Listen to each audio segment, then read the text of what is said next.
O Kowin ubadai uhamen jong kasonam rakuan shi ulapentikna menta kasngi ba kasonam kalapan yaphi ya lau tungala jongka u raja rakuan shi O Kowin habakren syakinong thok kubor ha indur hadin ba ulai kendo ya kami jong raja ulong ba watla kasonam kampat syam leplai ya katai kampan yap tengah jongka hanrei kijing syaki kedeu ba kadai himaka kabapan yap ya tungala jong na kisakhi kibalayok lum haduk menta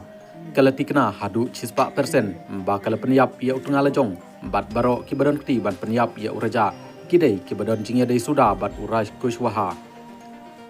nadu menta ngilepen kutno ia ka jingya dai jongi bat kesunam rakuan si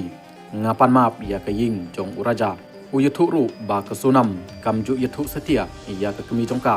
ba kadon jingya dai kebajan bha bat uraj kushwaha banda dai bangilatip lupa nginom sya bakum kani kanjia ulo ong shu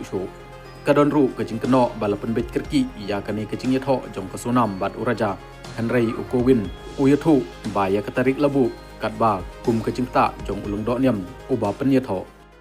कबूल नहीं करा है कि उसने हत्या करी है, मगर जो सबूत मिल रहे हैं उस हिसाब से मुझे 100% पता है कि उसी ने ये काम करा है और करवाया गया है।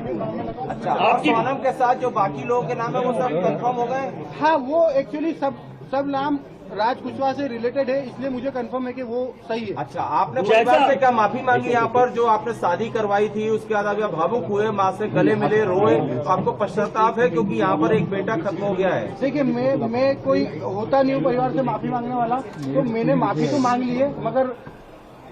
इस परिवार ने एक बेटा खोया है और जो मैंने लड़की दी थी उस लड़की की जगह पे मैं इस परिवार का हिस्सा हूँ, उससे रिश्ता हमने तोड़ दिया है और इस परिवार का हिस्सा मैं हूँ और आज से सभी चीजें मैं करूंगा उसके खिलाफ, क्योंकि राजा मेरा बहुत प्रिय था।